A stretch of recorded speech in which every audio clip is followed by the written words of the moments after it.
I want to show you one of the most useful things about having a video camera attached to your CNC machine. Just click and drag to navigate precisely over a particular feature where you want to cut. Here I'll mount this circuit board, drilling 4 holes A, B, C, and D precisely where they're positioned by driving the CNC with the video view. If you have a touch screen, you can use that, or you can click and drag with the mouse. Afterward, you can test all the positions are correct by navigating over each hole and saving its position. This software is called Paper Tools, and it knows the distance between your camera and the router bit. I'll tell it to drill 4 holes at each of our labeled points. I can preview my G-code that it generates automatically, and then I can run my program.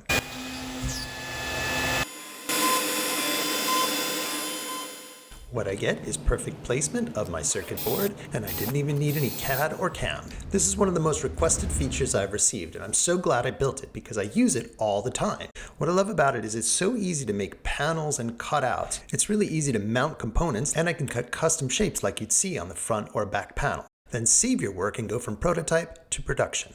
Paper Tools has many other features that will help you in your workflow. You can download it at papertools.ai.